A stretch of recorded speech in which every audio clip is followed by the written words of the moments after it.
RDC est une et indivisible. Et la population électorale, c'est qu'il faut tout arrêter pour faire face à cette situation. Et que nous ferons de cette terre richement bénie un réel havre de paix, de prospérité et de progrès social.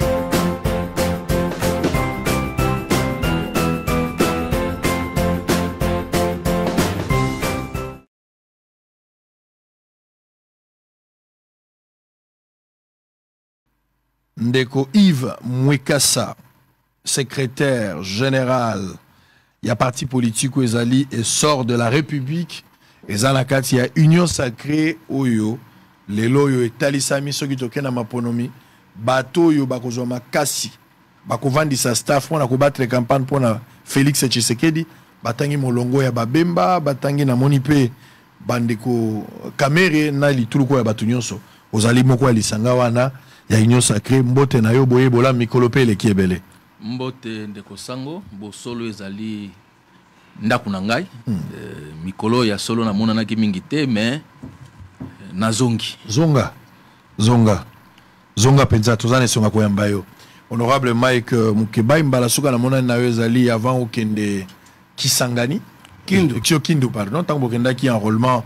Il y a quoi accompagner ndeko Moïse Salomon Kalonda Iskadela ndebo kenda ki melikama ekoma ikuna moto akufaki pe bato basoka ki makasi ozala mababe ezolanda yo ya mosusu na yo ki awa nazalaki pe isusu te oye na marche salami na kati ya marche wana pe ba attaquer yo lisusu wana eza yombo ezolanda yo likambo nini mbote na boye ibolama mbote ndeko sango tokendaki kotika ndeko Salomon Iskadela na enrôlement gouverneur ya Maniema moto IDPS Idrissa Mangala atindi bato babebisa enrôlement pour tourner mboka moko mwa musika na centre ville na basoko adu bato na bango ya IDPS na ba mai ba ko beta biso mabanga wa ko benga ngoli babete yali moteur mabe ya bato ba ko nzamboka tango to baite yali ye gouverneur motasalisi yango bato bayanganaki Ogi la gaffe abimi alobi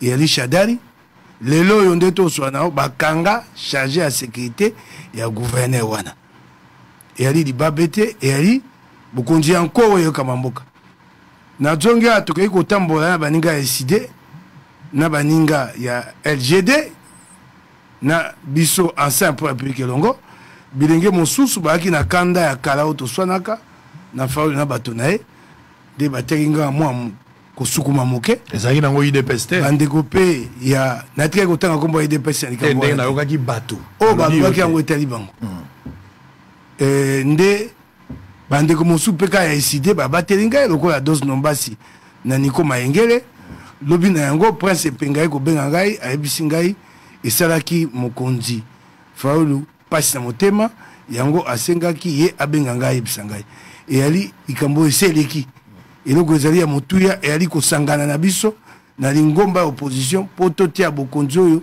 ya kanyaka pembeni c'est-à-dire bozongeli penza format na bino ya kala ya Genève ndenge bosalaka la moka parce que ensemble Moïse Katumbi na tango moko bayokana kisusu na fayulu te wana ezali ko bomba te tango Moïse Katumbi ayaki Union Sacrée eza tango yo ndeko Katumbi atalaki makambo ndenge mosusu kotope fayulu atalaka ndenge mosusu bemba tikali esiko atikali toloba boyoka nyo ezangaki na ngonga moko ezongi sikoyo lelo oyo mboka eza kokufa tokoki kotala na oyo elekaki te oyo toswanaki te toali elongo na fayulu elongo na Matata Augustin tokozala lobi elongo na Denis Mukwege masolo eza kokoba pe na Kabila tokozala elongo makamusu na koloba te bato Kabila kuteye na bango ope bakuteye na Kabila na CC na koya koloba yango awa te donc toloba na mikolo koya Fayulu akovanda sika moko na Kabila yango wana akovanda na Katumbi pe akovanda na Mukwege na Augustin Matata pour yango na basusu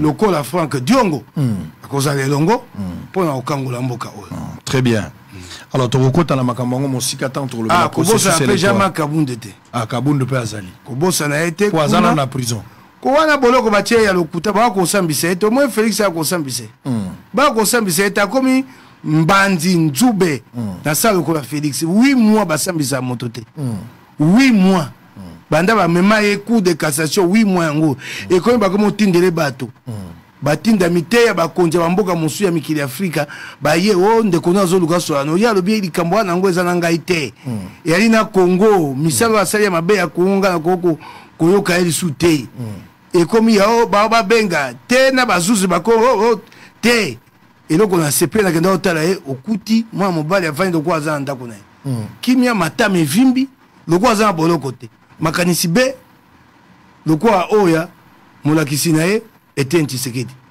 abi awe ya likambo ya kokangola Congo yango na lobi nao te yepa koza moko o tokotambola naye. Très bien. Alors ndeko Yves Mwekasa wana eza mwa ba biscuit ya côté là avant tokotapela na sujet mais tokozongela likambo oyo ndeko Mukeba soulever ya bosangani opposition tokozongela longtemps tokolobela processus électoral mais tokotaka na ibandeli na ndenge ndeko pe alobi oko réagir soki eza na biloko komaki mais na pesa ngo na motuna bosangani ya opposition lelo comment on a divergence on de kwazolo ba ça appartient au passé l'essentiel ali kosangana total la lobby mais bato yo bazalaki ya bokabwani penza na lolenge mogelongwa ma toko tali Katumbi otali Kabila na bokabwani yo ya bango oye kotala bokabwani oyo ya Fayulu na bandeko ya Katumbi melelo bato wana bakovanda likita kotala pe matata mponyo oyo azalaki objet ya batak na part même ya Fayulu lelo bakosangana sika moko boyoka ni wana oyo bango bazobenga pona Congo ezali danger permanent pour na Félix Tshisekedi na maitali élection dans les jours à venir et puis lecture na yo na ndeko lobby to kanga parenthèse to kota na sujet to kozonga na ngona processus électoral. Merci ndeko Sango ndeko rangai ya lobby makambo ebele na ko toucher na loko moka mukie kaka phrase moko mpona kotikala wana te dossier ya ndeko Jean-Marc Kabund ou ezali na maboko ya justice nazaka na habitude ya ko commenter ba dossier judiciaire te kino justice aya ko kata na suka mais alobi phrase moko alobi azalaki na ye lokola azana boloko te. Au-delà, il y a une autre chose comme critique sur la procédure, sur makambo et mimi kuna. Mais phrase oyo lokola azana boloko te eza ko loba sur ba condition ya détention ya ndeko Kabund. Nandimi te tangu tobandaka kobundisa régime oyo kwei yo politicien okoye kozala na boloko lokola ozana boloko te. Ba condition carcérale ya ba politicien to yebiango. Yemoko témoin yebiango aza témoin vivant. Basusu basanza makila basusu bazaki na ba condition moko infra-humaine.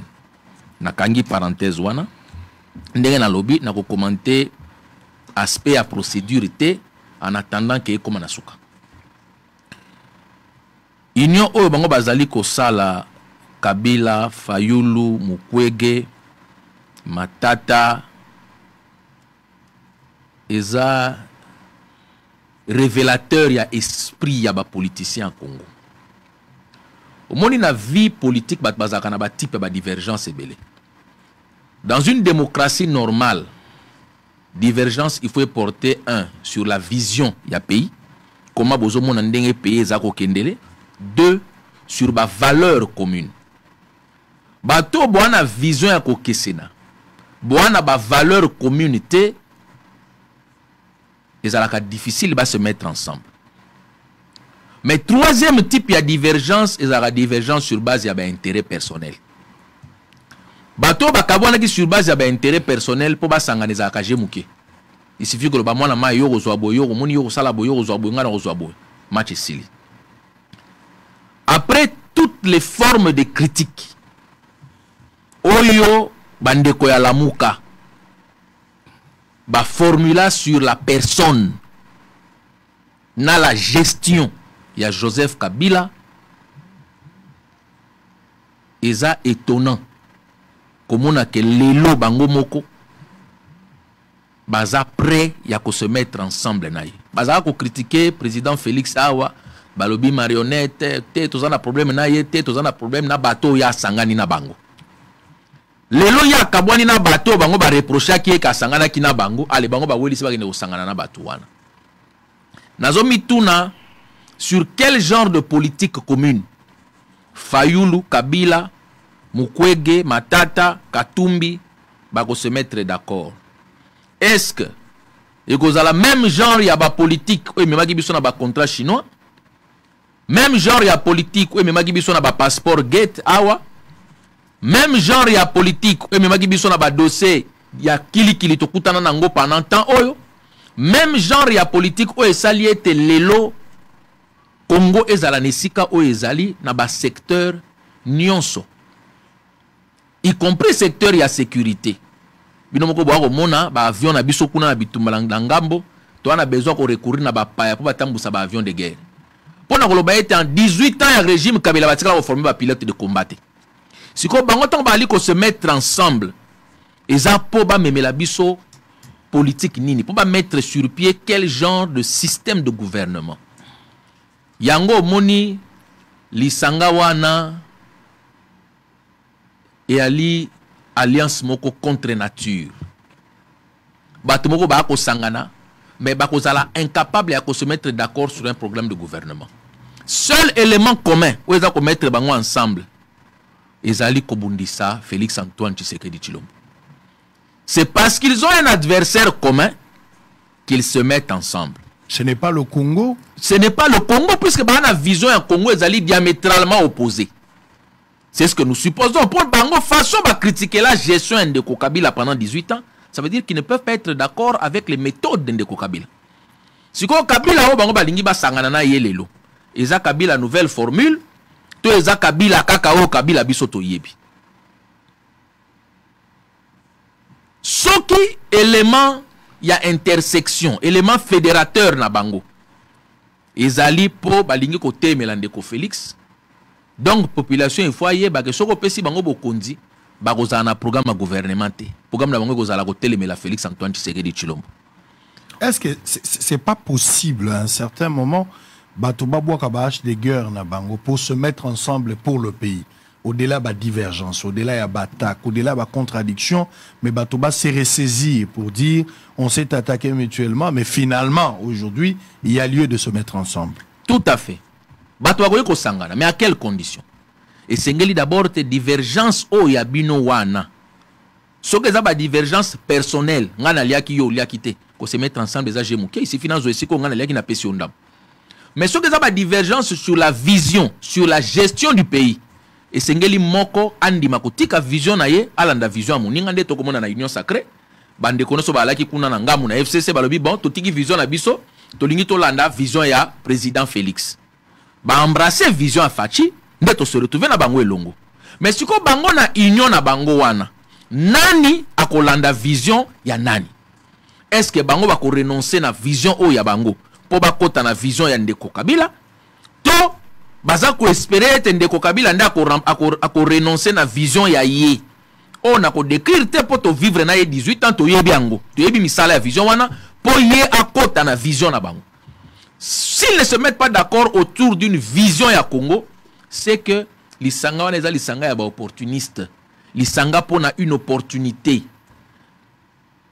basangani po ete na moment oyo to koisa Ndeko oyo azali po biso tozwa. Mais vision, ou porter. Pourquoi FCC n'a cache et bela quitté? Absence de vision commune. Bato basali effort ya ko se mettre ensemble, mais beaucoup tambola n'a deux visions différentes. Oh basus balobité biso to na pour ça to apporter ba changement ou ko sunga population. Basus balobité biso to lingi statu quo. To lingi to continuer ko li ya ndenge to zaka ko li ya liboso. Yango batambola ki to tambola ki ensemble te suka nango éclatement et salami. Si ko bango tango ba ko sangana na ko sepela Ndeko a répondre na été ni wana pona nga été kasi pona bandeko congolais ba ko landa biso nani ako embrasser vision ya nani na kati ya lisanga o bango basali lelo nani akokota na kati ya vision ya nani qui va accepter de perdre en termes de vision ce qui a sur les lisanga pona vision en Congo. Très bien. Allez, on va peut-être donner un Mike Mukibai, je ne voudrais pas tout ce mais tout nous sommes obligés de réfléchir. D'abord, à s'étonner. Je pense que les Congolais BLP ndambo bako kozana likanisi modèle wana. Niveau ya bubenda nyezalaki, eza impossible te, mais ali difficile. croire que des bonnes fois, Batubako se mettre ensemble. Mais l'homme est appelé à évoluer, Batubako Koyokan. Mais deuxièmement aussi, il a dit, ce que ça pour le Congo, on suppose que Batufouba Sanganaka pour la vision. Il faut avoir une vision commune. Soit, monsieur Vouandi, perdre en termes de vision, pour céder dans moto yo, à la vision et cause à la meilleure que les Kabangonios. Ndeko Katumbi, kaka badeko et opposition ba reprocher Katumbi ba lobi asala kana Kabila. Ndeko Katumbi aboya ka troisième penalty ya Kabila. Ndeko Fayulu abeta ki pe matata mponyo. Finalement, eza ba passer na bango. Autour ya quelle valeur opposition aza ko sangana pour quelle fin? Non, ya no ndeko nangai maître Yves na Malembe. Ya liboso na yoki ye abeti tangwa abio so kabunda mabundi amalamu lokwa boloko tepa. Qu'est-ce qui a été amélioré à Makala? Pavillon 8 et Aligaka et pavillon 8 au niveau et bon obi ba to sanza makila moto sanza makila moto na bino bite yaki ya montage ngana moto boloko lo ne bongwana na Makala obose le long de to so no Makala les 10 900 pensionnaires o betaka tolo ya ba prisonniers politiques ba congolais mosu ba koni Makala nde tolo ba boye c'est 10 900 prisonniers o boloko c'est pour na 1500. Bokonza mongo la kaka soto ye bato akozebe na Makala te désengorgement 10 900 lelo.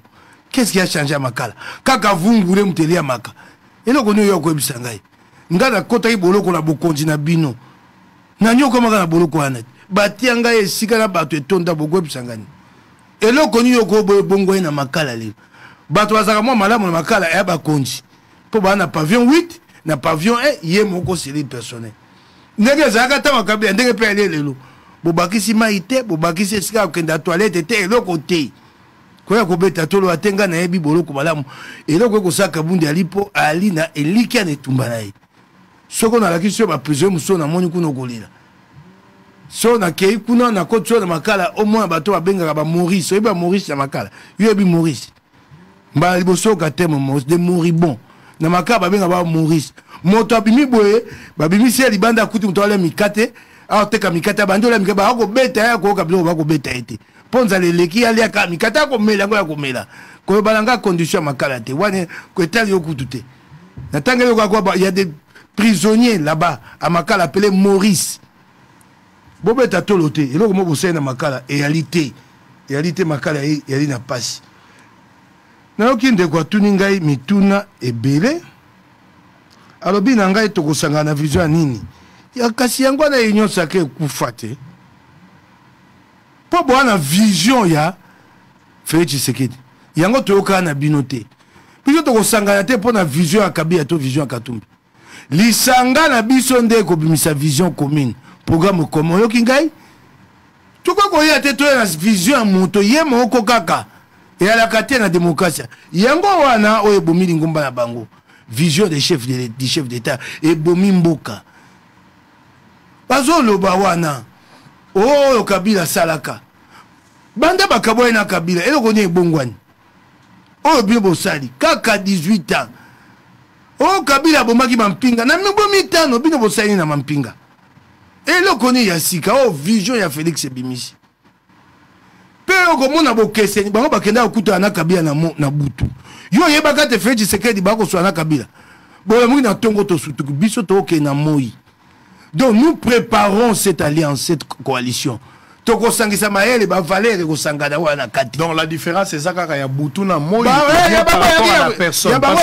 te la seule personne politique ezaka kaka ya Kabila que ça soit la nuit ou le jour ezaka Kabila biso toko vanda toko sola bokeseni na bango yango wana bango bakende na moi ya bango kutunde za somo lui-même reconnaît qu'il y avait pas de vision commune pour vanda ende le conso bokonzi il reconnaît ici qu'il n'y avait pas de vision commune. Mais il n'y a pas de vision commune. Qu'est-ce que vous reconnaissez de bon à Kabila aujourd'hui pour se mettre ensemble avec lui? Nous ne reconnaissons rien de bon. Je suis à Kabila Mabé. Et quand tu as ma bongo la liste, tu as été. Mingi na baka. Et quand c'est mon comme soubande quoi pepe de basunga biso. Na o ele kaki passe mon tema. Bayeba. Comme sangisa ba kongomani. Po biso. Et tu biso na kimna to tambola bango. Lelo to na posa ya Kabila. To vanda na mesa. Apesa biso makasi na ye mayele na ye potoza na makasi elongo ya kolongwa bokonzo ya mabe. Okinga indeko mabe Kabila sala etikali mabe na lisi toile. Bango bakenda kotambola nae. Ye moko azolo bawa, il y avait pas de vision. Donc ya bango ya somo koleka. Bakega bona butu na tongo li reconnaît il y avait pas de vision. Biso toko soana Kabila, toko soana Mukwege, toko soana Matata, toko soana Fayulu. Nano to sisi ko sola te. Poto sito bandi etumbamba mosusu. Toko tia lokasa na mesa o toko lokana. À la différence, il y a FCC Cash. Et pas ini ni mona mukanda o basangana FCC na Cash. Il y a kobenga bato opportuniste. Bango wapi mukanda. Wapi mukanda sangisa bango. Accord ya FCC Cash ya kawapi. Non seulement accord politique mais le programme commun de gouvernement. Le conseil ya bokonzi. Bango bandimaki tete ba bokota ba pesi bango ngonga ya kotuna makamituna moso ya kite. Ba woli bokonzi yango na lombango. Et alo bana bisote Théo, Kabila Saka 18 ans, et Bongo Lelo, Passiboué, Ali monte à majorité, n'a causé un essai, on est en train de voir, Banda Toju Bokondi, Tale Lokoto Sali, Tale Lokoto Sali, n'a habité son de Konanga Bafuta Gaï Sanza, Mbongo Boni, Bakongomani Bako Koliate. Parce que les qui n'ont pas so Otuni Bango guerre Ukraine, Otuni Bango guerre il y a M23. Et pas il guerre à Ukraine et Kotinjala, et pas il guerre à Ukraine et Matimbongo a député $21 000. Parce qu'il y a un mboka guerre à Ukraine et Yali, guerre à Yali, Bino Mati Batomsou 21 000. Si ma bonne est la KO, et après la guerre à Ukraine. Tant que vous pèse à tout palissade, vous avez été tombé Covid et Ali Patiel. Yago Kabola, Yago Pesa Bana Kinyenga, Obo Bondela, Félix Abanga, député national. Pour éviter à Soma Bango Somba. Oko tunangai tata mokola longo akepa ala kene yake baka komite kaloko andunda ngo pesa explication pas komite kaloko bandunda ma bena biso ba kongoma et politique comment est-ce que lobiko misa monsieur futakate yango mo tata mokola longo akeya alongo akeya to banza tete bango ba kota nzela bango ba kota nzela wana lelo Kongo za kokufa akoyebisa ote bango yaka 18 ans Kabila 18 ans Kabila tabula matali kwa mutu Kabila mutatika yango lobia bato bomena kwa mutu banda bwana bokondia po ni kwa mutu epeli moto bato babomana ka liboso na mai ndombe na yumbi ndeko langai wali moto ya mibeko bokona bien bokonzi o babengi mboka ya mibeko état de droit. Où est le procès Yumbi étouffé sous Cap Félix? Où est le procès Yumbi? C'est ça le quoi bo sambisi batote yango bato biba bomana sous montant ensemble ça été où est le procès Yumbi 5 ans durant. Où est le procès Yumbi étouffé? Bah 4 ans procès ana ba kosi babi Covid. Telelo. Où est le procès Yumbi? Il y a eu des morts à masse. Où est le procès Yumbi? Bato Bakolanda, c'était un régime d'impunité, le régime de Félix Tshisekedi. Le gars va passer bato ya procès Yumbi et tout bouté, bato basé sous ba yakala ba teke ba comment bomana. C'est ça. Pourquoi ben à état de droit de où est le procès Yumbi? Mais justement honorable. Voilà, c'est Kabila Moto. Kabila Moto ndeko Mukeba. Il y a une place dans Lugana comprendre. Au Mégana nous expliquer Baïmbok. Régime il y a Félix Tshisekedi, régime il y a impunité. Exemple le procès Yumbi. Exactement. De la même manière, avec cette dernière énergie, au Kondanaki gestion à Kabila aussi une gestion calamiteuse liée à l'impunité. Makasi. Je vais comprendre ici, même avec des gens au Bazo prônés pour l'impunité, vous êtes prêts à se mettre ensemble, alors que Katumbisi l'a quitté Félix Tshisekedi. Il y a eu des réseaux, entre autres, même impunité. Et ça m'a une motivation à Kolongwa, dans l'Union sacrée. Parce que cette impunité, ils ont sa image même, il y a l'Union sacrée. Katumbi n'a pas supporté ça. Il a préféré se retirer, ministre peut ballonner là-bas. Mais comment Kabila, qui a incarné, qui a même bercé, qui a même donné naissance à cette impunité au toujours le Balélo, au Félix peut-être acquis au-delà de ça ou à pérenniser Yango. Comment est-ce que vous allez vous mettre avec Kabila? Yango na lobina yo Kabila sala ki masumu na soki ba ko bato ba ko ba te masumu na motane ngola eli masumu na Kabila na sanga kaimba la nyonso ay ba komisangisa na ba kongomani na komikitisa po ba kongomani ba limbisa eli asenga bolimbisa soko alingite ya moto makasi na ye de la même manière lelo oyo yo tango tova na Kabila impunité ko yate po na bino biso tozo solo la et le quoi ya bango te regarde bolibala bokosala baboti bayebi atati bokosala ndenge ni temps bovanda Kabila alors que Chebe s'il vous plaît oui Chebe azalaka soute oui Arma Tungulu azalaka te Rossi Mukende azalaka te bovanda Kabila ndenge ni oh nazo biso awa tete to kosenga ete ba komikitisa pona kosanga ba kongomani na lo bango ati bokosambisa Kabila te parce que yumbi ozosenga basambisa toke no malembe kama on osanzi Kabila te lingomba biso mto sambisa Kabila te soko Kabila mabe monani oyo eza na kombo na ye basusu be basambisa ngai na opekisa basusu basambisa po tolingi bokonzi oyo moto nyonso azala lolenge moko liboso bazuzi soko babite Kabila na makambo ya Chebe batanga tamboko kombo ya Kabila te balakisi pa Kabila yaki na kati ya Chebe te so balakisi pa yali balobi basambisa ya ngai ni ya biso ensemble ni so basambisa Kabila ya biso kozani soko lelo mabe ya Kabila babi bakosambisa Kabila po alikambala soko ngai na kosai nakendo lela topekisa bazuzi. Très bien. Alors, on va évoluer. Bango tango bavandaki na Kabila, basambisa ki ete. OK, likambo. On va évoluer. Balobi 5 ans dossier à Yumbi kino lelo yo bosambisi yangote alors que bino boaki na état de droit et ngako zala une bonne opportunité pour na bino. Belle opportunité pour bo condamner l'isolo ya Yumbi, bo fixer dossier bato bazo mbano nango pour servir de leçon. Mais l'impunité, oh bino bato union sacrée bokomisi yango lokola mode de vie, bokomisi yango lokola identité na bino et ça li en sorte que ma bé ou mela Kabila na ma bé mais Kabila soka sengi pardon, il peut revenir à la maison mais Tshisekedi continue à prôner pour l'impunité. C'est ça dans 3-4 minutes et puis on change de chapitre. Merci Ndeko Sango. Contrairement à Ndeko Nangai Mike Mukebai, ngana lingaka ba fait. Omoni les émotions, ils sont faciles à manipuler. Mais quand nous restons sur des faits, ça nous permet total la vérité en face. À l'obi, prison makala, batu bazokufa, prison makala, batu bazabwe. Brièvement, to uti wapi. Mundele tango asalaka prison wana, CPRK, asalaka ngo pour 1500 personnes. Des capacités au mundela tongela kiam. Les loyaux, tozan a plus de 11 000 détenus. Kuna, je suis avocat. Nayebi on a salaka. Ya le binga na yoka sur la prison te. Na yoka sur la prison. Non seulement j'ai fait la prison suite à ma opinion politique nangai, mais aussi mon métier, ma profession et salaka que na fréquentaka. Nakati yaba détenus wana 11 000.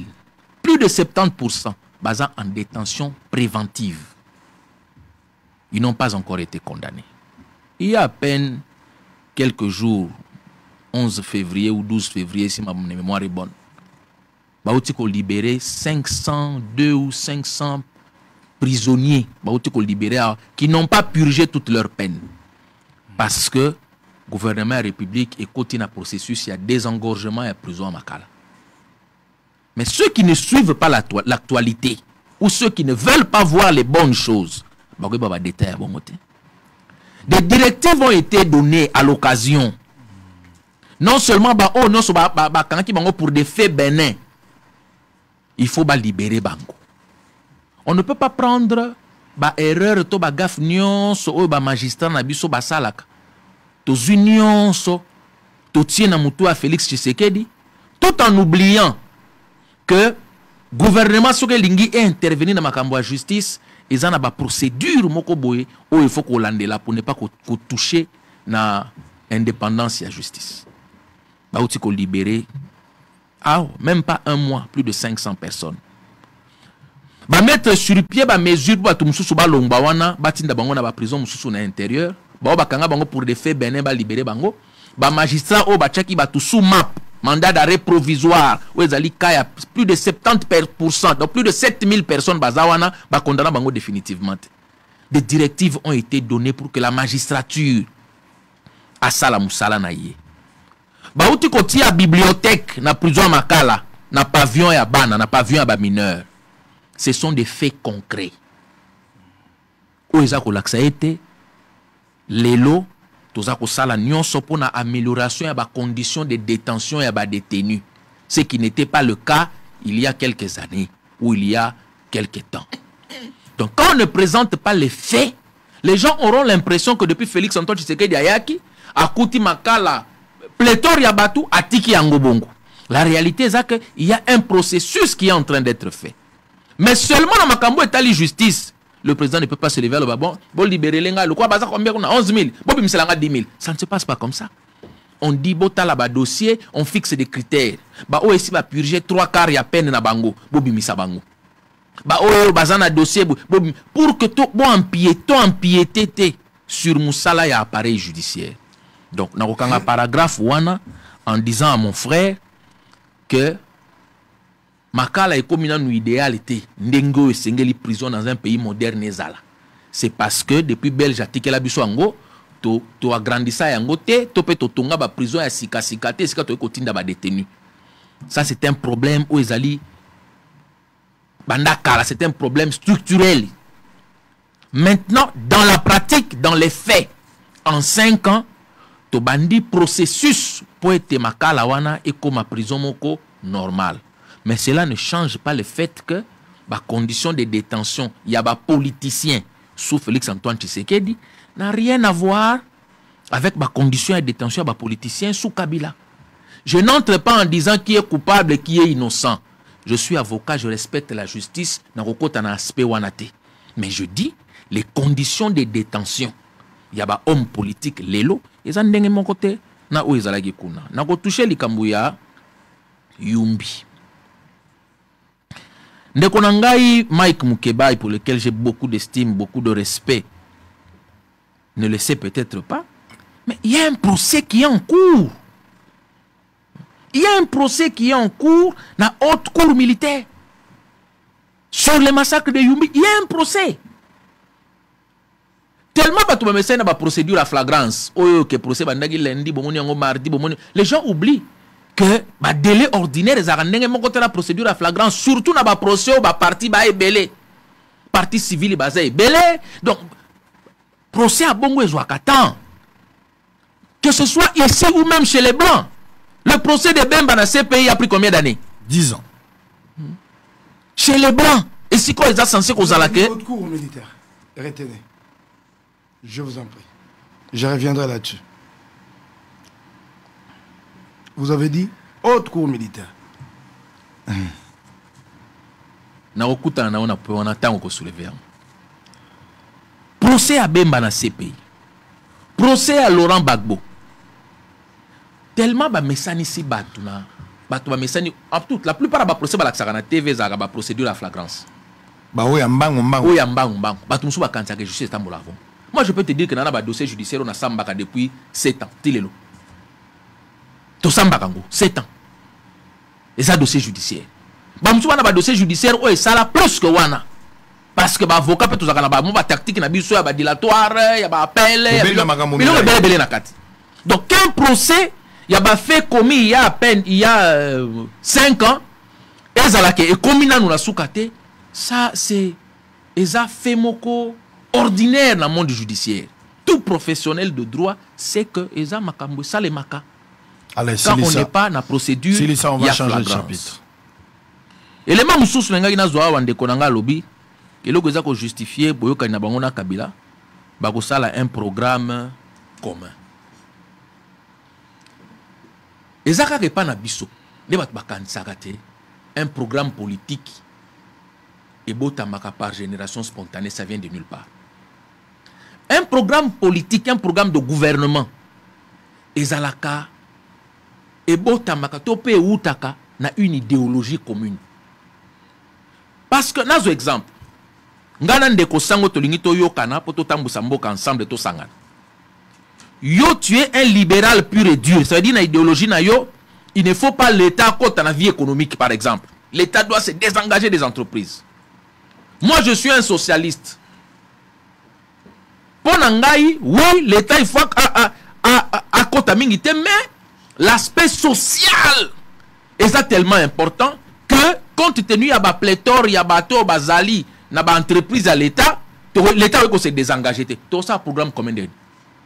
Parce que yoko yana makambo ba matata pour nous voyez qu'on a 2013 réforme ya ba entreprise publique ba commission ngo ba privatiser yango. Une privatisation qui a été faite à moitié. Ngana kolobate beaucoup privatiser ka boité parce que ba tata ngo bazana on a travaillé ça là 15 ans. Baza des comptes finalité. Beaucoup tika bango ndengo wana te. Il faut trouver une solution pour na baka sociaux wana. To ça la programme commun nengeni. Toi tu crois un état autoritaire. Et si kaoyo tout puissant aner ya Kalev et kokanga mutu nyonso ndenge lingi. Nga zo croire na démocratie, il faut qu'on respecte ba droit ya bato.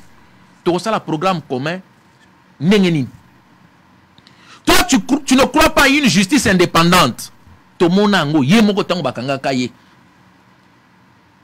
Ndeko Frank Diongo tango akanga makawa. Ngana salaki dans la salle na cour de cassation. Biso na kati ya salle. Ba avocat na ye ba soulever exception et inconstitutionnalité. Cour et se retirer pour que ne ko délibérer avant épée sa réponse. Avant réponse épée sa mana cour. Télé 50 ans l'ex na bande passante qui va rejeter exception à Frank Diongo. Mais entre temps biso na kati ya salle ba se prononcer na nouté ba bengo libanda que télé 50 ans bi ba rejeter. Oh ba rejeter nini awawa et bimi na nouté. Et quelques minutes après, la cour confirme où Ebimaki na télé 50 avant que Koura se prononce. Vous pensez que ça, c'était une justice qui a été faite vraiment dans la norme et la justice? C'est que Moutou a croire que la justice fait à la bongo. Nanga Moutou a croire que la justice doit être indépendante. Comment on va faire un programme commun? Effectivement, si l'alliance FCC cache et Simbate, c'est parce qu'il y a les valeurs communes wana et mankaki. Boye bisi baninga bino bo mesana ko détourner mbongo à l'état. Bino bo mesana ko zo l'état le quoi ba na poche na bino. Te to changer to ça makamuna mbo ya mboka ndenge sengeli. Kaka mukolo facha lobaki bon to changer bato bali na Jekamine. A nommer mutu na Jekamine, confie makase bandawana. Pourquoi? Parce que on allait voir clair na makamuni on va dénoncer les lots na IGF. Il dit qu'ils vont faire un programme commun. Ils vont se mettre ensemble. Mais oui. Oui, ils vont... Mais maintenant, pour un programme commun, vous devez avoir des valeurs communes. Ce qui a yebisi biso ke ba valeur na bango, na ba valeur ya Ndeko Kabila, ce sont des mêmes valeurs. C'est pas seulement Kabila, il faut parler de Matata, il faut parler de Fayoulou. Justement, parce que Mukwege aussi. Ce qui ba zui ba tuwana nyons ba lobi ke ba na ba valeur moko. Sur base ya ba valeur commune, ba ko tia un programme commun, il y a pas de débat. Mais s'il continue à vouloir faire croire aux Congolais que Mabea Bakabila, Bango Balingi Angote, Bango Bazawanate, je ne vois pas par quelle magie ils vont parvenir à mettre sur le point un programme commun réalisable. Allez, on va évoluer. Boza Ibele, Liboso Abateve Nabino, merci Nabao Bazo Komela Biso, Bozo Talisa Biso, ke Bozingi Mosala Tozaro Sala, Boko Mabo réagir, ça nous fera du bien. On va entrer dans un sujet, qui. Honorable Moukeba Azouaki Ango d'une manière un peu ramassée, mais je voudrais qu'on reste un peu là. Likamboya hausse des prix. Nganazaiki na mikili ya poto. Marche oyo bandeko ya opposition basalaki. Namoni honorable Francis Kalombo quelque part. Je pense que Zaki na commune Ngaba, ceux qui n'a posé la mémoire à Malam, à moins qu'elle n'a se trompé. Na maman moko bazaro solo là, ben bazotalisa kwanga. Bikwanga ezaya komata ezalaka 300 ezalaka 500 lelo ekomi 1000 1500 pasi yango wana. Honorable Moukeba, maître Yves Mwekassa, c'est une réalité. Biloko ezaya komata d'abord sur le plan il y a constat. Sur le plan il y a constat. Naza clair na ba makambo naza kolo. Na Falancia, Belgique, même États-Unis d'Amérique, Afrique du Sud, na biso awa d'une manière générale. Partout. Mais je constate ici, c'est de là que va sortir la question, je constate ici que chaque Mboka, face à cette crise mondiale, où ils ont ça la kebilo koye mata, Mboka nyon sola bakambina bango bache mayeli, pour contourner la crise. Mais en même temps aussi qu'on anticiper dans les jours à venir la crise pour que des joueurs aient impacté quotidien. Tout est bien que je vis par exemple aux États-Unis, ça la prévision même si dans le mois de juin, d'1% de plus, expliquer déjà va se préparer. Mais ce n'est pas le cas chez nous. On n'avertit pas les gens. Un élément important, dans sa recherche, on a la production locale. Le Congo, nyonso tozali nango lokola bomengo awa tozo transformer yango te la plupart mingi oyo tozali ko consommer o toza ba victime tozo lela lelo eza biloko ezo uta libanda to somba yango libanda biloko wana yaka mais biso nyonso na minoko na biso toza kolela ke biloko wana eza komata nalingi biso na bino lokola bato maele to constater te kaka biloko emati parce que wana kozala moto nyonso akokoloba yango mais au-delà ya constat au-delà ya dénonciation to kende un peu plus loin. Comment Mboka, je parle pas d'un parti politique, bon vraiment bon épargner tout le bana combo ya parti tout le bana combo ya république. Dans le 5 bino bolimbis, tout le ba penza bon. Si vous avez la dossier à ba parti, je suis d'accord, on va vous donner le temps. Mais tout tika na nous pour na maïla ko sunga Mboka. Comment nous pouvons faire aujourd'hui pour na ko contourner ou pour na ko gérer crise au lelo sur le plan alimentaire des Obeta Congo. Nous n'avons pas résolu la question. Tous en Milona, agriculture, par exemple, on n'a pas une politique agricole. Il y a malamu et koiko salisa. Des décennies et des décennies. Tous au longa yangote. Na maïle na bino bozo mona likamo eko sala mandengeni. Alors pour cette question, je commence avec vous, honorable Moukeba Rosan Désir, parce que question à Liboso et Avandaki. Vous avez le temps pour développer. 8 à 10 minutes, il en aura Ibrahim. Merci Ndeko Sango pour na motuna na yo. Normalement, ceux qui biso ba politiciens congolais tozala qui un peu plus conscient, un peu plus focus ndenge ba anglophone balobaka. Ba thème lokola o ndenge ezala objet ba débat chaque jour na télévision. Parce que tozana ba problème ko et comment systémique. Toujours changer le gouvernement, mais les mêmes problèmes demeurent. Notamment, le problème le plus basique, il y a Kolia. De l'autre, on a plus de 105 millions de Congolais estimatifs. On a 10 ans, on a peut-être 120 millions, tout ça. Donc, il y a un problème. Normalement, il fallait qu'il y ait un solliciter, voir les électeurs, pour expliquer que voilà comment tu as Nzala. Parce que c'est un problème récurrent. Na tracé mon tableau en rappelant les choses au Congolais bayebi. Tozamboka Mounene, 2 345 410 km²,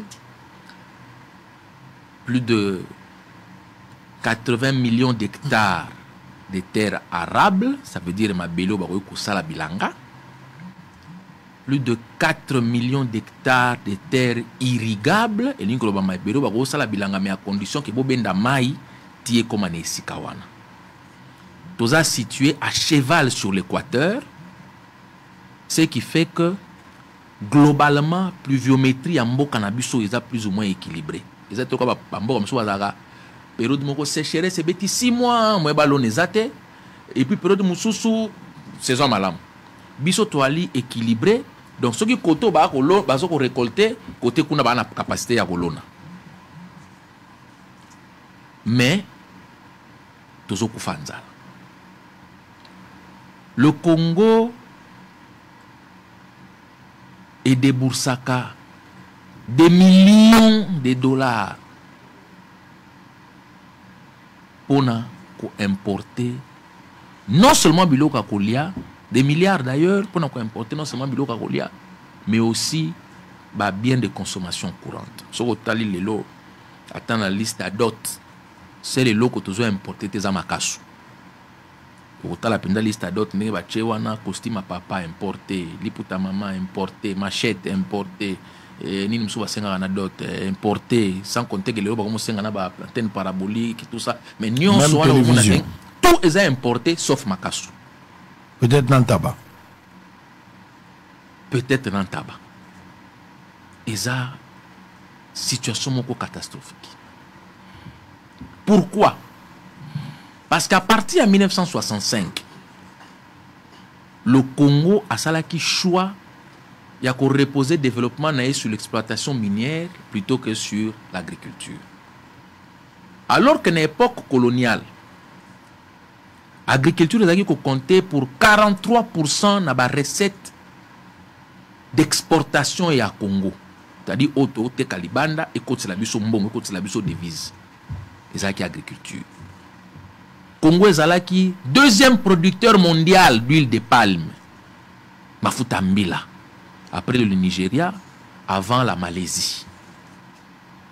Lelo na mafuta mbila, to comment ko importer? Congo bandaki ko produire caoutchouc. Parce que l'Équateur a tout là qui na arbre à caoutchouc awa plein ou babenga ka EVA. Batamaile ba ko ba bino était caoutchouc et kota kana kati ya composition ya ba fabrication ya ba pneu. Congo bandaki ko produire tozako que nous te kalibanda. Ce qui te bandit par bas secteur simple. Le problème c'est que parfois tu as une vision globale, nous perdons des visions sectorielles pour apporter changement dans le point X. Dans ce point il y a manufacture, fabrication de biloko amiki avant dans zone en agriculture pour Nanzala. Chaque jour, vous comprenez qu'il y a des millions de véhicules dans cette ville et dans le pays. Et ces millions de véhicules, ils ont consommé autant de pneus que possible. Yango ba pneu so benga rasika en fait ba pneu occasion d'Europe, mais yango de to somba kana quoi non so ko leki au monde eska monter ba ozanga koteka ba pneu. Alors que technologie a sala ba pneu, ils ont la technologie a sala fusée T, ce sont des technologies simples que les nôtres peuvent maîtriser facilement pour que par exemple to bandi ko consommer ba pneu aux a produit na Congo. Grâce à caoutchouc na biso to anango. Pneu bazora caoutchouc, bazora moi mabende ou bachaka na kati wana. Donc on fait ça sur place. C'est possible. Ce qu'on dit ISTA. Natanga na ISTA mais je pense que ISTA et comme ISTA na ba année 70, 76 quelque chose en wana bande quoi ISTA ba corriger na son sali erreur. Depuis 40 ans, près de 50 ans, ISTA est produit autant d'ingénieurs, mécaniciens, électriciens, électroniciens, je crois, na électromécaniciens, si j'ai bonne mémoire. Mais nous ne les utilisons pas. Bana biso nyonso ISTA ba comment ba réparateur ba téléphone na botou. Alors que bana wana batangi na classe base ya mécanique, base ya électronique, base ya électricité, o koka ko sala ete bana wana ba koma ba promoteur ya développement endogène ya Congo. Talaka ndeto na studio no kitoko biloko nyonso ya importé. Na singa courant est importé. Alors que ma yelo bana batangi na classe avec un bon encadrement to ko ba ko sa singa courant, ba ko sa micro, ngana kenda téléphone e koti mai. Na pesi mona mona botu façon à panza téléphone. Ou reconnaître téléphone. Donc à panzi yango miki après remonter. Dites-moi quelqu'un comme ça avec un training supplémentaire à aux capable de fabriquer téléphone local à aux capable au salon. Donc nous avons un problème systémique, il y a bisonam, il y a utilisation, il y a main-d'œuvre. Il y a main-d'œuvre locale, tout ça les liens ngoté. Tout ça est langoté. Ma yele oezana. Ti les lots, tout érosion na o na nzela so kini ni botala boy ba ele bino ingénieur chinois. Donc pendant le BTP tout ça la IBTP depuis des années ti les lots. Qu'est-ce qu'on a fait pour que nos ingénieurs ba comme capables ya osala misala ya ba travaux wana. Yango bomona ba marché presque nyonso ya construction. Si ba miko landela terme expérience omona ka ba société ba libanais, ba société ba indien, ba société ba pakistanais, des autres ba marché à gouvernement parce que biso moko le problème c'est nous. Tout ça capable ko utiliser bana wana te ba production intellectuelle sotoro bimsa na mboka. Au point que lelo ingénieur ezali susu na aura ozaka na ngote kala. Quand les actions ya na banga ingénieur bozo sentir ezana aura moko bo. Alors, dans ça, le gouvernement, à un certain moment, pour nous parler de la situation de la crise alimentaire, je ne sais pas si on va confirmer que le Congo a un problème de crise alimentaire ou un problème d'absence alimentaire. Parce qu'on ne produit rien au Congo. Les losos moutazan à $100 000, ils ont préféré atteindre un investissement immobilier qui est moutacha mona bilanga. On a eu un grand projet de plus de 450 millions de dollars au l'État Bimisambongo. Aujourd'hui, les gens s'expliquent. Mais nous n'avons pas le résultat. Je suis tout à fait d'accord. Matata est innocent. Matata n'a pas volé l'argent. Les autres n'ont pas volé. Tout le monde s'est fait passer pour un innocent dans ces dossiers. Je suis d'accord. Mais où se trouve le résultat? Parce qu'il y avait une bonne politique agricole. Oh, les allaient déjà mise en place. Les locaux, on a battu basali bilanga. Mais il n'y a pas aussi un accompagnement à l'État pour nous permettre de priver. J'ai vu le ministre de l'Agriculture récemment qui a soutenir Amida Chatur à Sali Bilanganaï pour Massango 500 hectares à Massango particulier. Mais l'État qui avait commencé avec Boukangalonzo, aujourd'hui, ils sont les sous-soutenus. La crise alimentaire. Il y a même une image de Francis Kalombo, c'est que je disais. Montrez-moi cette image-là. Montrez-moi. Yango. Mon maman, on a besoin de Kwanga. Kwanga, tozo utanango libandate. Kwanga zalia wana Congo. Mais mon indeko Francis Kalombo, azako la kisa, ndenge Kwanga zako mata. Alors que zali mayonnaise te, et zali farine, tozo utalibande matisi li palelo na 300 francs. Parce que ce qui est vrai, peu importe celui qui peut être président de la République, il faut d'abord savoir que ceux qui biloko tozo produire awate, ils ont talibande komatakak. Mais moi, mon problème, la ligne tindika intelligence. Comment contourner cela? Terminé, honorable Moukeba, il faut prendre. Merci, Sang. La ligne a touché ce qu'on a point à agriculture. Parce que solution à Nzala na Congo, ils ont importation à Biloka Koliate. Ils ont un supermarché de tous autres belé na Villa Kinshasa awate. Solution ya Nzala na Congo. Vous appelez qu'on fout à Batumbongo et bien té. On fout à Batumbongo, mais ceux qui n'ont Nzela, solution ya Congo, ils ont na bilanga. Na autosuffisance alimentaire. Au moins Nzala ya kana mboka ya kana ba facteur mibale. Musu ezali ba benga kango accessibilité na biloko kolia, c'est biloko kolia ezali, mais bo na pouvoir d'achat te po bo accéder nango bo sombango. Musu ezali disponibilité. Est-ce que biloko kolia na mboka eza? Na Congo, toza tellement dépendant des importations. Yango même ba commerçant musu soawa, ba comment ça gouvernement chantage. Tu bolandi bon futa taxe, ya lobi ah bon loka ba senga ngana futa taxe belé, moyen conteneur na nga biloko kolia zo uta Kuala Lumpur et ya ezate. Donc baramoko bo senti na kin loso et ezangi masango ezangi, l'État a obligé à céder na ba importateur wana étranger parce que kolia na biso dépend de na libanda.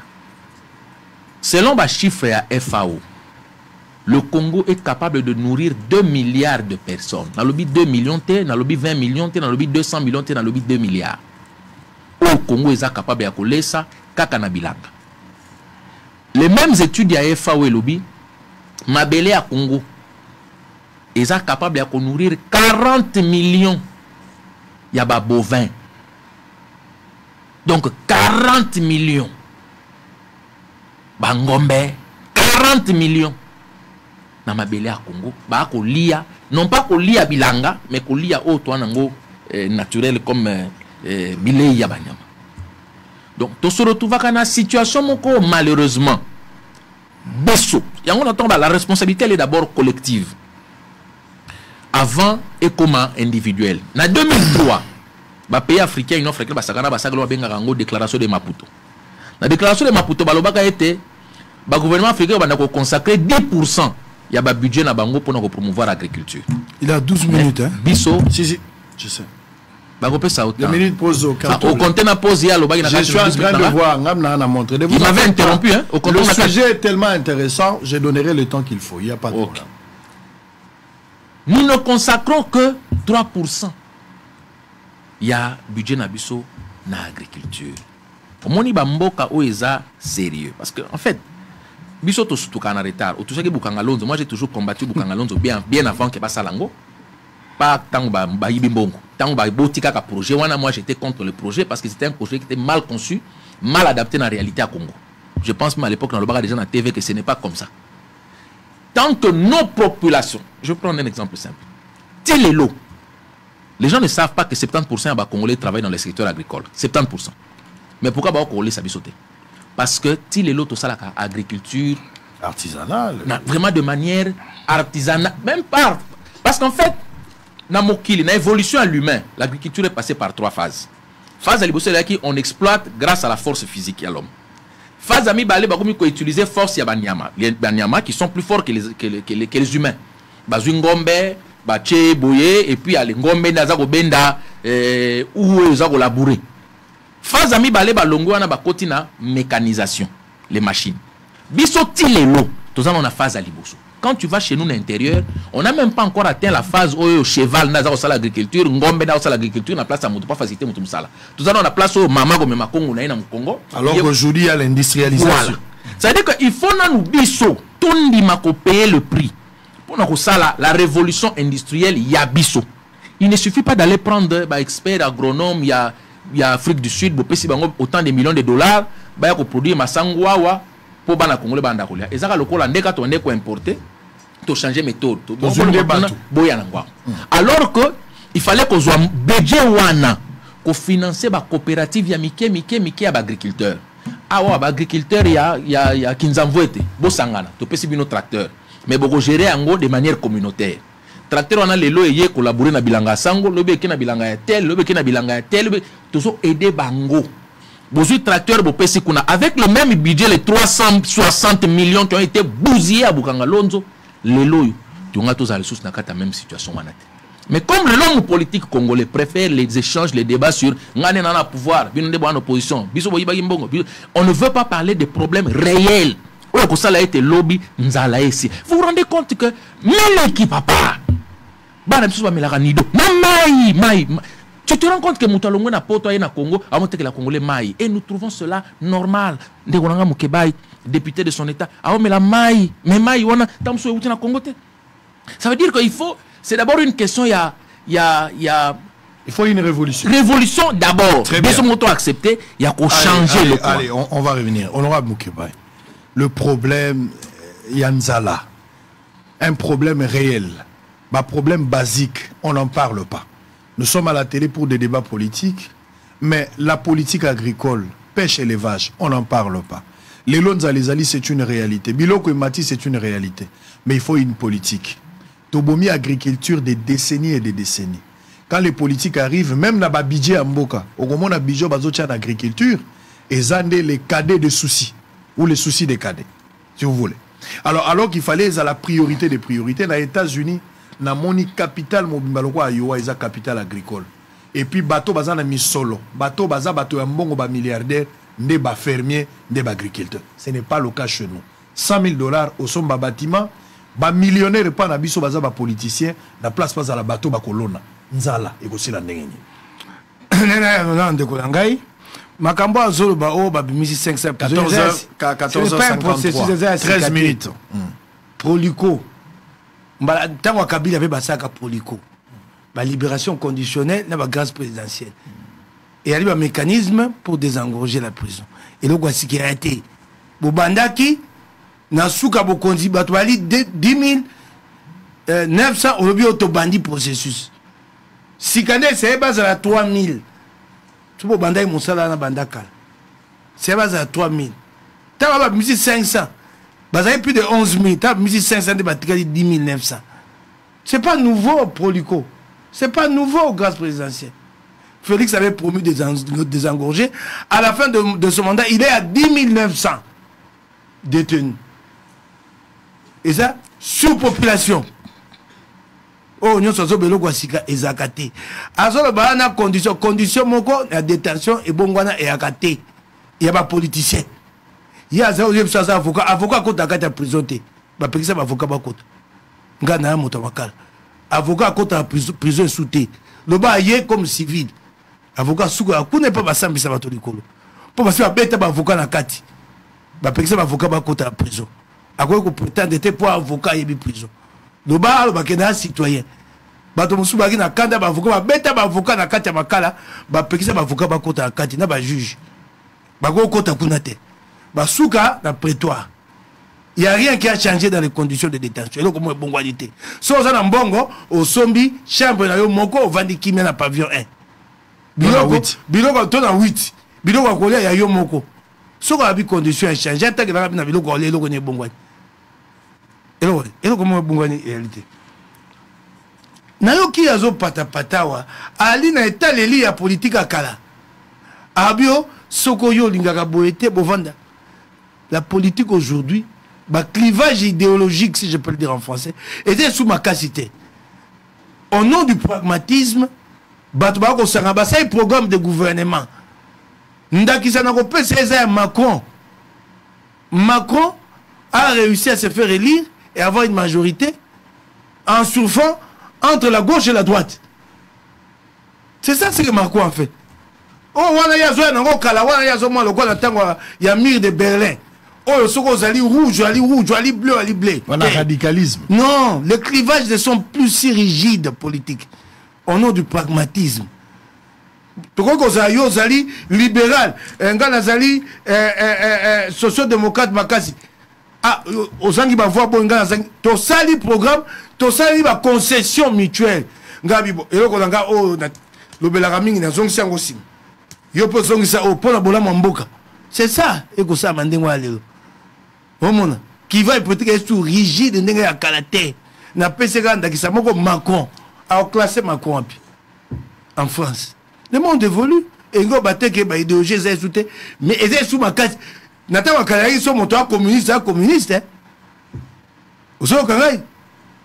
Communiste a libéré a telemi bwa koninga te. Lelo yo moko moni ata na yango moko ba terminologie en termes d'idéologie et comment un socio il est social libéral. Ozo mona déjà.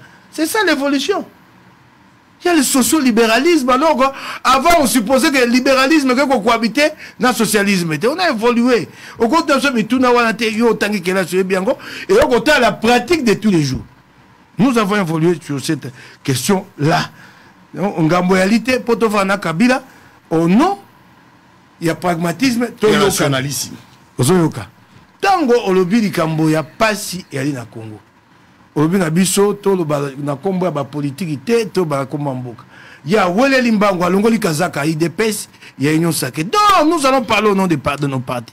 Ma vision c'est celle de mon parti. Na golongola kazaka te pourquoi na olongola kazaka? Pourtant lobi le ko atama bosalité. Tu n'as pas dit voilà ce que nous avons fait. Je réponds à la question s'il vous plaît ngam na orienter des questions. Ya ma bina yo allez libre. Ya to tindinga bongo ya wele ya sepelo sungi. Non mais Alandi ngana boy ko la yo comprend a boy ko la pour na ko la dote nga ali aloko politicien oko ko bisanga te na mutuna boye olongo politicien oko me manga iwa ndeko yanga na sanga lo lenge ba ye oyo moni ye sengelaki abanda ko ebisa o bango basai na mimi tango. C'est cela. Vous êtes parti au pouvoir majorité et le koni basai na grikité ye wana tepi kaka de bazaka masumu batonde comme discours na bango. Ah, matata. On le bango basali en 4 et 5 ans. Et monanité et yebanité. Bah, du bokondi. Nzela le quoi, nzela bidanga. Nzela ya motuya ya monene. Bah, tigali kwe bisayote. Et le koni bakosala na yango. Et le koni basayi na yango. Et qui a beti be masolo a batu ya kala. Bango bokondi ko mochila mobu o na suka. Nini botongi nzela bidanga. De kolobi yango te na bosa yelo komoko OK koloba te yumbi le procès se déroule pendant nini yoko babo pesanga la date de la dernière audience. Les audiences sont foraines se déroule en dolo bon pas tout ne va pas la dernière audience banda batanga kombo ngobila procès tellement moto moko kombo ana na kati kombo de nani suswawa na oto komangwa ngama na mpenge Jean-Pierre alaki directeur territorial ya bolobo na direction générale des recettes de la province de Maïndoum. Babi na ye yo bozako sola na ngobila la chombo. Awanga na bito sola na ete ngai pa na laki na go sola na ngobila te. So na moto sola na sola na Rita Bola, moto alaki DG ya direction générale des recettes. Babi ya so yo tko sola na ngobila te. Ya so tko sola na ngobila te pour relever l'appel, relever téléphonique. 2 minutes de conversation numéro 1 numéro ngobila 3 minutes de conversation autre sur la kinaï pour cette banatide yebisanga dernière audience ndeko ngai yebisanga o ko ko le peuple congolais pour yebite moto ko kende ko vérifier azate que le procès est à l'arrêt. Il est à l'arrêt pesa mon colo ce sont des audiences foraines di banda na kata lo panga ndolo pa esama ayebisa yo mo kolo suka banda ka batanga kombo wana ngama na wana tanga biloko wana procès tellement awanga na liboso ka sola kana ko bilate si ba ko bimisila ye relevé téléphonique ya yeba ite basi ba zwaki ba relevé na Vodacom na Airtel ndeko ko ba boete soko likambo ya mabe boye ba ko ba mabe okoye so non le procès est en cours comme exemple il y a CP il y a Bemba nyonso le procès est à l'arrêt il y a plus d'audience tika ba biloko ala ndeko bo sali mabe bo sali procès yumbite soko ali mabe procès yumbi ezate le procès est à l'arrêt ba panzi sango so ba ko landa yo ba so ka motango ba ke le procès est en cours parce que bapandisa bakenda kotala procès wana ndeko na ngai eloko ya liboso ekozanga biso ezali koyeba kokata mondelo ya mabele ya babilanga pasi ya liboso toali nango toali na mboka mo mabe mabele eza ya kowela epai ya bakongomani kati na bango mabele ya Bulamatari baza koyiba eloko ya liboso so bokonzi ya solo eye ekata mondelo ya mabele ya leta ya bilanga nakopesa ndakisa nakisa toali na site Changu 1 na Masina mabele monene mpona kolona bango bakutaki bato bakotia bandako ntango ko Kabila na bokonzi na bango bato bakotonga bandako esika na bokonzi na bango lemba imbu site maraîcher oyebi te bateki yango babengana bato batika bibwele na bango bangulu na bango basoda bazwa yango na bokonzi na bango eloko ya liboso kokata mabele ya Bulamatari ya bilanga eyebana kopesa mabele wana mikanda po mabe ya Bulamatari ya Congo biloko ya Bulamatari ya mikanda te yaza moto mibeko bakolobo te Bulamatari ya tina osa mikanda te yango nezo kodisa mindondo po lokola Bulamatari na mabele na mikanda te moto ko ya kati ndama Bulamatari za mikanda te Bulamatari za mikanda o yetalisi mabele na ye soka te ko za certificat d'enregistrement te baza ata na koki po moto akolamuka mabele ne kangambina ya Bulamatari yawa lobi akati ekomi ko samba Bulamatari za mikanda te so keimba nyonso ko samba Bulamatari na keimba kamba vijana Bulamatari ya na mikanda te ngambo koyeba kobatela mabele ya Bulamatari eyebana na bilanga na ye koyeba kobatela mabele ya bakongomani kati na bango po bakongomani mingi na este baza kobomana mingi pa bandeko biso batuti na bandeko biso bakongomani biso bakobomana bao babokolaka ngombe bakotambwisa ngombe na bango bakende pa bato bien ngombe na mine koya bilanga esengeli koyeba kosisa likambo wana mabele eyebana nanu soko mabele eyebani te kosala mosala ngo likolo ya nini mabele eyebana soki mabele eyebani bokoki koloba te koto kosala bilanga tokenda liboso bakelasi ya bilanga malonga ya lite sengeli kosala bakelasi ya bilanga malonga awa mboloka lokwa Israel eya mboka moke boye manoke ekweyaka mingi te bana bakelasi ya bilanga tala boye kelasi ya bilanga ya kobimisa bato bakobana koyoa na mayele po te toyeba kosala bilanga oyo babengaka agriculture intensive mabele moke ebota mbuma ebele kelasi boni ya bilanga tosali ye epai yali awa atikali ata koyebisanga te so bango bakanisaki basa ata kelasi ata moko ya elanga mwa moke ndeko na ngai so osisi kosala kelasi ya bilanga lokola banzela na Congo eyali pasi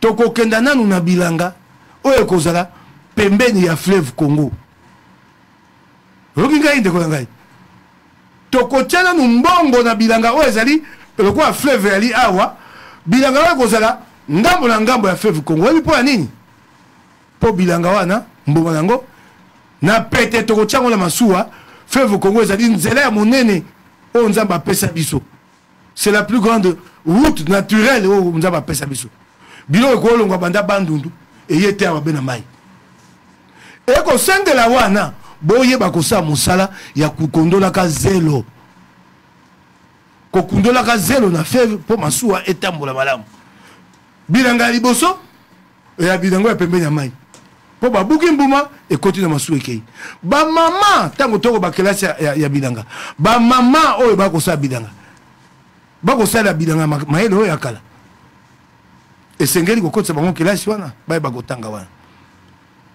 lokola bakongomani oyo bakosala bilanga Bulamatari aza na bilanga na ye oyo tosaki na Bukangalonzo esengeli Bulamatari atala bakongomani oyo bakosala bilanga bakota kelasi ya bilanga ekoa mosala na bango ya libela eza bilanga te babengaka agriculture de substance ya kolona mwa matembele mpona kolia esengeli Bulamatari ayeba kopesa bato wana makoki mpona kosala bilanga sikoyo mpona kosala malamu Bulamatari akozwa lokola tracteur apesi bango akozwa lokola nini babeka ngo boni na lingala engrais apesi bango akozwa lokola milona ba semence apesi bango biloko wana bato bakozwa yango esengeli basangana na coopérative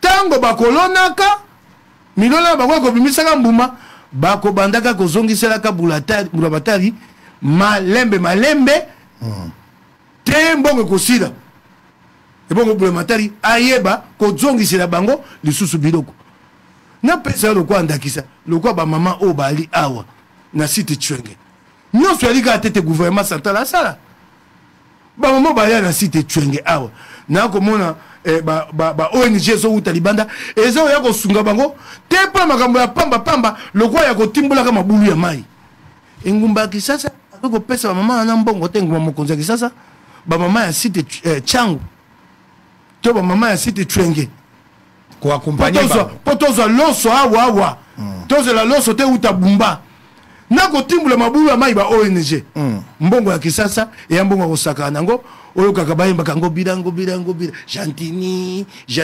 bokonzi na bango ya ngumba ya kisasa yango wana eyali maele mo ebele eyali domaine na ngai te na koyebisa o ngana ya mwa makanisi na ngai très bien kasi ngai na baza kobalanga très bien te po ngonga na ngai na ekoki déjà obandaki na 53 sikoyo oyo 14 minutes eloko na ndimi yo na ototala ngai aza lokola ye te likambo babi yumbi ekendaka te 14 minutes on va revenir sikoyo ye nde na kamwe atikali koyebisa bakongomani tozonga 14 minutes déjà.